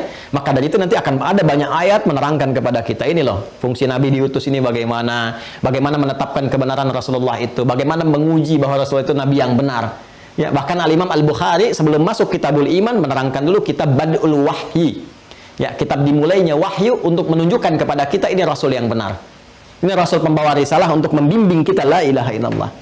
Maka jalannya lewat apa? Lewat syariat. Syariat bentuknya apa? Ibadah. Karena itulah dalam Islam setelah iman ada ibadah. Coba setelah kita mengatakan dalam Islam ya, asyhadu an la ilaha illallah wa asyhadu anna Muhammadar Rasulullah, syahadat. Nih. Kunci pertamanya. Jadi ketika kita menetapkan saya muslim, ya, saya menetapkan Islam sebagai din saya, sebagai agama saya. Maka pokok pertama terpenuhi tidak? Apa itu? Iman. Ya, pokoknya harus diikat dalam jiwa kita. Bagaimana mengikatnya? Asyhadu an la ilaha illallah. Jelas? Maka kita ucapkan bersyahadat, berkomitmen untuk bersaksi asyhadu an la ilaha illallah. Ya, lalu bagaimana cara asyhadu an la ilaha illallah itu? Wa asyhadu anna Muhammadar Rasulullah. Ya, saya minta dibimbing ya Allah. Saya turunkan Rasul. Saya pilih Nabi. Silahkan dibimbing lewat Nabi ini, Rasul yang mulia ini. Begini caranya berislam dengan baik. Maka Nabi memberikan jalan kepada kita. Jalan itu disebut dengan syariat. Syariat itu membimbing kita untuk ibadah. Karena perintah syariat itu isinya ibadah. Ya, innani anallahu, kembali ke Quran surah 20 ayat 14. Innani anallahu la ilaha illa ana fa'budni. Ya, sembah aku. Ya, kita minta contoh bagaimana caranya ya Allah, gitu kan? Maka sejak zaman dulu Allah katakan cara menyembahku ini yang pokok. Wa aqimis salata lidzikri, salat. Karena itu dalam syariat Nabi membimbing kita untuk salat. Ya. Ada yang terkait harta supaya jadi ibadah, supaya punya nilai, jadi amal soleh. Ada zakat, konsepsinya. Ya kan? Ada siam, puasa. Yang pokok-pokok. Ada haji dan umrah. Ya. Tuh lihat. Yang ini tujuannya untuk menghubungkan kita dengan Allah sehingga terkoneksi dalam setiap aktivitas. Yang ini mengolah harta supaya jadi nilai ibadah sebagai jalan pengabdian kepada Allah. Yang ini adalah momentum untuk evaluasi bagaimana kita mengelola diri kita dengan baik, ya, meningkatkan sholatnya, mengelola zakatnya, menurunkannya menjadi amalan sunnah seperti infak, sedekahnya. Makanya dalam puasa itu meningkat, sholatnya dari yang fardu jadi sunnah, tuh kan? Bahkan yang semula tidak terjadi. Ya, para ibu bahkan sudah naruh sajadah ya sebelum maghrib untuk tarawih tuh, padahal tarawih itu sunnah cuma di Ramadan kan. Meningkat tuh, zakat meningkat. Dulu ada orang minta di depan mata belum tentu dikasih, sekarang yang nggak kelihatan pun dicari-cari, berapa yatim di sini, di mana fakirnya dan sebagainya. Ini penggabungannya. Puncaknya penyatuan antara ibadah fisik dengan harta disebut dengan haji ataupun umrah. Ya, kalau sholat itu di fisik saja tidak menggunakan harta, ya, kemudian pada konsepsi dasarnya zakat itu dengan harta, kemudian digabungkan keduanya misalnya dalam haji dan umrah, fisik dan harta bergabung sekaligus, dilatih semua, dan puncaknya di sini kita disatukan semuanya. Ini pokok-pokok keislamannya. Maka kita kenal semua pokok-pokok ini setelah mengucapkan syahadat, kita ingin membuktikan keimanan kita kepada Allah, dibimbing oleh Rasulullah, nih pokoknya kerjakan yang ini. Kalau kamu kerjakan, maka benar pembuktian keislamanmu. Ini yang pokok, yang dasar. Pokok dalam bahasa Arab disebut dengan rukun namanya. Pokok dasar dalam bahasa Arab disebut dengan rukun. maka kita kenallah istilah rukun Islam. Ya, nah kalau ditanya rukun Islam ada berapa? Ada 5 kan? Coba lihat. 5 kan? Pertama apa? Syahadatin. Asyhadu an la ilaha illallah wa asyhadu anna Muhammadar Rasulullah. Refleksi apa itu? La ilaha illallah itu. Asyhadu an la ilaha illallah. Refleksi iman. Pokoknya ini. Ini dasarnya ini yang paling utama nih. Ya, jadi kalau Anda kerjakan sholat, zakat, puasa, haji, nggak ada iman, nggak ada nilai. Kan ini pokok dasarnya. Ya, kemudian setelah kita bersyahadat, bagaimana jalan pembuktian syahadat kita dianggap benar oleh Allah? Ya, lewat syariat, jalannya disebut dengan syariat. Ya, makanya muncul istilah syariat Islam. Apa bentuk syariat Islam itu? Ada yang pokok, yang rukun. Ya, sebagai pengabdian langsung kita kepada Allah. Apa yang pokok-pokok itu? Ini salat. Makanya semua risalah keislaman dari awal sampai dengan Nabi Muhammad SAW sampai kita sekarang, ini yang pokok ini nggak lepas. Silahkan cek. Nabi-nabi sebelum kita juga, sebelum Nabi Muhammad juga, ya sebelum Nabi kita, saya katakan tadi, Nabi-nabi sebelum Nabi kita itu Nabi Muhammad SAW, semua punya risalah salat. Nabi Isa salat. Salat beliau, Quran surah ke-19 Maryam ayat 31 sampai 33. Nabi Musa salat, Quran surah 20 Toha ayat ke-14. Ya, Nabi Ismail salat, bahkan minta keluarganya salat. Wa kana ya'muru ahlahu bis shalah, Quran surah 19 Maryam ayat 55. Nabi Zakaria salat, bahkan meminta keturunan kepada Allah lewat salat di mihrabnya Maryam alaihissalam. Quran surah ketiga Al Imran di ayat 38 sampai dengan ayat 39. Ini salat itu sudah ada konsepsinya untuk mendekat kepada Allah. Cuma nanti syariat tata cara pelaksanaannya disesuaikan dengan keadaan zaman masing-masing. Ya, ada zakat itu sudah ada, zakat haji sudah ada dari dulu, puasa ada. Kan Anda kenal istilah puasa Nabi Daud kan? Nabi Isa puasa, Nabi Musa juga puasa. Silahkan ada semuanya. Ya, cuman kan kesesuaiannya dengan masa umat masing-masing. Jumlah rakaatnya, waktunya umat Nabi Musa kan beda dengan kita, kan? Ya, nilai dan kualitasnya juga berbeda. Ya, tergantung keadaan umat, maka disesuaikan. Cuman pokoknya ada, syariatnya ada, jalannya ada. Jadi kalau kita berkata, syariat dalam berislam itu pokoknya apa? Ini yang 5. Ini yang disebut syariat Islam. Jadi kalau ada orang mengatakan, saya muslim, tapi saya merasa tidak wajib menjalankan syariat Islam, dipertanyakan keislamannya. Ya. Anda sebetulnya muslim atau tidak gitu. Ya kan? Nah, ini dasar. Jadi kalau yang paling dasar saja ya tidak bisa dipahami dengan baik, maka ini menunjukkan kelemahan dan kita doakan gitu kan. Kita doakan semoga bisa belajar, dapat hidayah, mau menjemput kebaikan dan sebagainya. Dan cara paling utama meninggalkan maksiat, karena taat lawannya maksiat. Jadi kalau maksiat masih dikerjakan terus, ya susah, ketutup pintu-pintu taatnya nanti. Nanti semakin ketutup, khatamallahu ala qulubihim, ini yang repot. Jelas ya? Nah, paham sekarang ya? Nah, sudah berapa tahun nih kita ya berislam dan sebagainya. Kita harus mengerti pokok-pokok ini. Nah, di sini nanti ada penguatan supaya syahadatnya kuat. Jangan sampai dikasih mie instan, syahadatnya hilang. Ya, dikasih angin surga, aku mencintaimu, gitu kan? Kemudian ditukar syahadatnya, hilang syahadat, cintanya sampai ke alam dunia, gitu kan? Selesai. Ya, jadi hati-hati nih. Ini penting, mesti ada ilmu. Ini pun mesti ada ilmu. Ini mesti ada ilmu, ada ilmu, ada ilmu. Ya, ini syahadat yang lewat iman tadi, para ulama merumuskan ilmunya. Bagaimana ilmu kita kuat tentang iman ini? Ya, akidahnya kuat, tertanam, terekat dalam jiwa, maka ilmunya disatukan dengan kalimatnya langsung, disebut dengan ilmu akidah. Supaya semua terhubung kepada Allah, untuk Allah sebagai pengabdian, konsepsi la ilaha illallah, untuk Allah yang ahad. Untuk Allah yang ahad, dari kata wahhada yuwahhidut tauhid, maka disebut ilmunya dengan ilmu akidah, ilmu tauhid. Ya kan? Untuk penguatan iman. Yang ini ilmunya disebut dengan fikih. Maka kita temukan fikih salat supaya salat kita baik, fikih zakat supaya zakat kita terukur dengan baik, dikeluarkan dengan terukur sempurna, fikih puasa, fikih haji, fikih umrah dan sebagainya. Jelas ya? Nah, dalam turunan fikih ini, teman-teman sekalian, pemahaman ini untuk yang syariat. Puncak tertingginya ini pemahaman tentang iman, karena ini pokoknya.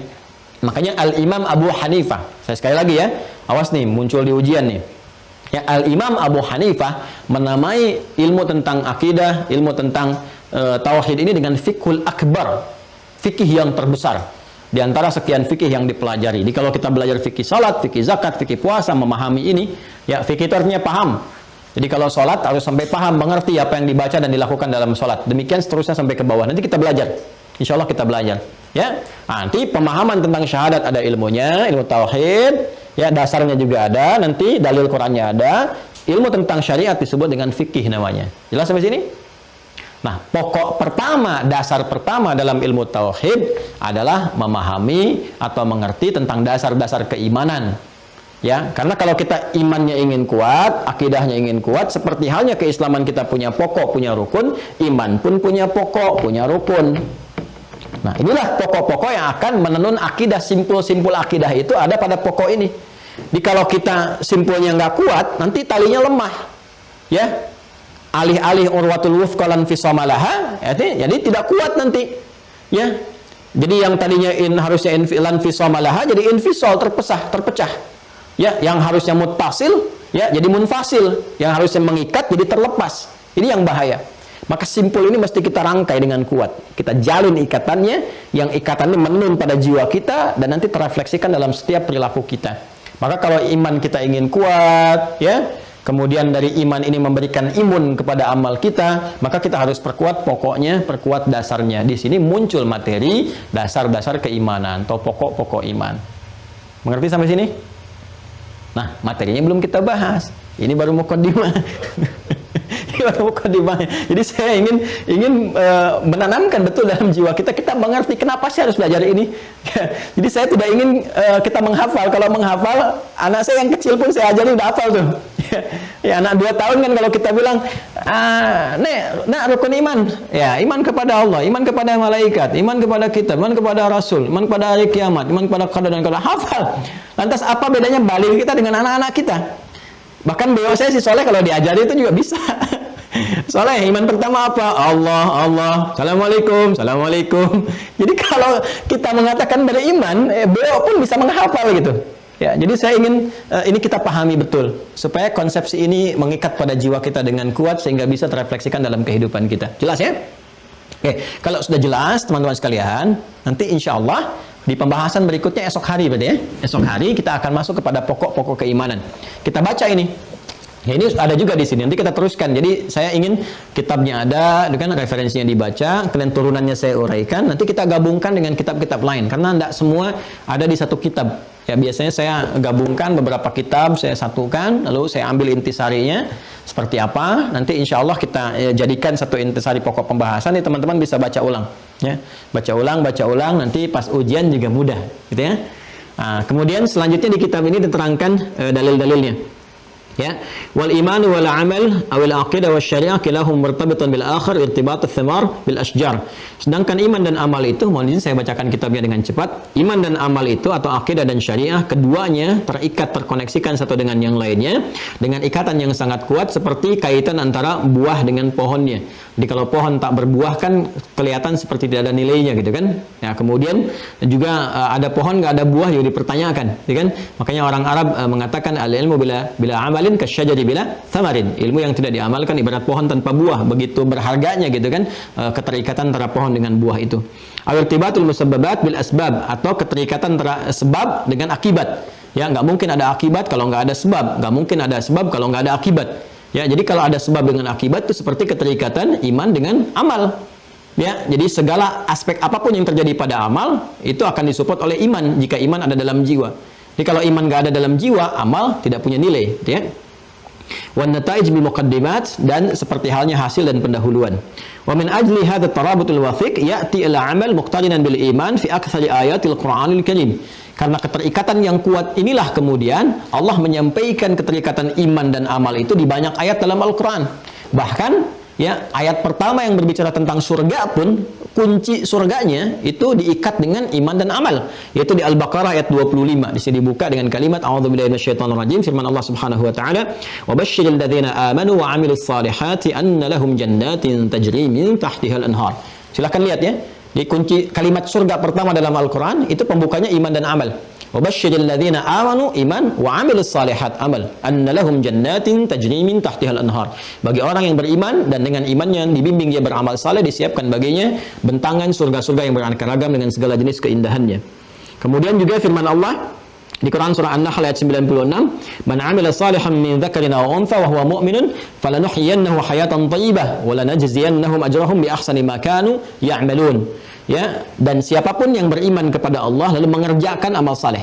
Ya, siapa yang mengerjakan amal saleh yang didasari dengan iman kepada Allah Subhanahu wa taala, baik laki-laki atau perempuan, dasarnya iman, wa huwa mukmin. Ini ada rahasia besar di sini ya, teman-teman. Nanti kita akan kuatkan dengan hadis. Karena kalau kita belajar benar, penguatan hadis dampaknya besar sekali. Ya, kata Allah begini, ini sindiran tajam ya buat saya, buat Anda, buat kita semua.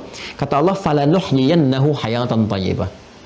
Kami akan berikan kehidupan yang baik.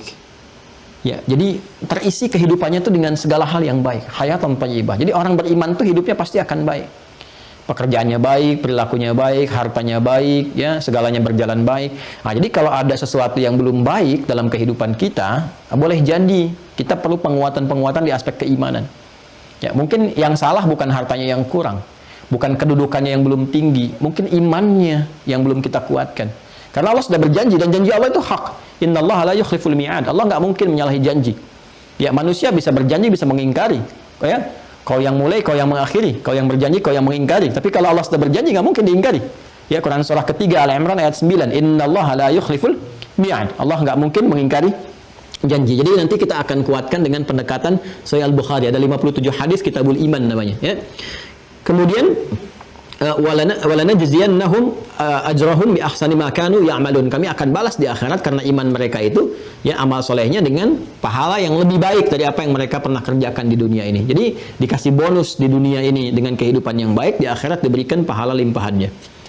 Ya, demikian juga ayat-ayat yang lainnya, teman-teman sekalian, termasuk di surat Maryam ayat 96 juga, innalladzina amanu wa 'amilus solihati sayaj'alu lahumur rahmanu wadda. Ya, sungguh orang-orang yang beriman dan beramal soleh itu akan dijadikan oleh Allah yang Maha Pengasih itu, ya, tertanam dalam jiwanya rasa kasih yang sangat dalam. Jadi Masya Allah tuh orang beriman itu pasti pengasih, pasti penuh dengan kasih sayang, gitu kan? Penuh dengan simpati, toleransi yang baik. Orang beriman itu hidupnya baik. Jadi cukuplah orang beriman itu pasti jadi orang baik. Jadi kalau ada orang beriman mengaku iman kurang baik, kasar, kata-katanya kasar, perilakunya kasar, gitu kan? Bergaulnya tidak baik, dipertanyakan keimanannya. Ayo, mana istri yang beriman, suami yang beriman, anak yang beriman, tetangga yang beriman, karyawan yang beriman. Awas, hati-hati ya, jangan sampai belajar dengan saya, bergaul dengan teman jadi nggak baik, kata-katanya kasar, senang mencela, ya, memvonis satu dengan yang lainnya. Ya, itu mohon maaf, ada sesuatu yang salah dalam pembelajaran. Ya, imma pemahaman antum salah atau saya mengajarkan yang tidak tepat memberikan pemahamannya. Ya, kita sama-sama mengoreksi diri ya. Jadi kalau belajar dengan baik, beriman, pasti tumbuh kelembutan, kebaikan. Silahkan cek siapapun yang belajar dengan Rasulullah, itu semua akan jadi orang baik. Saya belum pernah melihat ada sahabat belajar dengan Nabi tiba-tiba menjadi pencela, ya, tiba-tiba jadi perusak, tiba-tiba menjadi tukang bikin hoax dan sebagainya. Jadi kita tantangannya ini sangat kompleks. Kita beristighfar, mudah-mudahan Allah bimbing kita semua dalam hal kebaikan. Nah, ini alhamdulillah satu halaman nih teman-teman sekalian. Satu halaman kurang lebih 3 SKS. saya belajar di Tipoli ini cukup lama nih, 2-3 pertemuan saya jadikan satu pertemuan 1,5 jam ya. Semoga Allah berikan kemuliaan untuk kita semua. Semoga Allah berikan bimbingan kepada kita, memaafkan kesalahan kita, mengampuni dosa-dosa kita. Saya memohon maaf sebesar-besarnya kalau ada yang kurang berkenan dalam penyampaian. Kalau ada yang benar, itu pasti petunjuk dari Allah dan bimbingan dari Rasulullah SAW. Tapi kalau ada yang salah, itu mutlak dari kesalahan saya pribadi. Silahkan teman-teman bisa berikan masukan untuk saya koreksi, saya perbaiki, dan juga bisa mengambil manfaat dari ustaz-ustaz lain yang mengajar kita dalam keseharian kita. Demikian, semoga bermanfaat. Allahumma taqabbal minna innaka antas sami'ul alim wa tub 'alaina innaka antat tawwabur rahim. Allahumma 'allimna ma yanfa'una wa waffiqna ya Allah bima fahimna wa 'allimna ya Allah wa 'allimna ya Allah wa 'allimna ya Allah ma 'amilnahu bih wa waffiqna lin'amala ma fahimnahu. Allahumma wa sallallahu ala sayyidina Muhammad wa ala alihi wa sahbihi ajma'in. Allahumma ij'alna min ahli al-Qur'an wa ij'al al-Qur'ana sahiban lana fid dunya wa syafi'an lana fil akhirati ya arhamar rahimin. Rabbana atina fid dunya hasanah wa fil akhirati hasanah wa qina adzaban nar. Bi fadlika subhana rabbika rabbil izzati amma yasifun wa salamun alal mursalin wa akhiru da'wana subhanakallahumma bihamdika nashhadu an la ilaha illa anta nastaghfiruka wa natubu ilaik walhamdulillahi rabbil alamin. Assalamualaikum warahmatullahi wabarakatuh.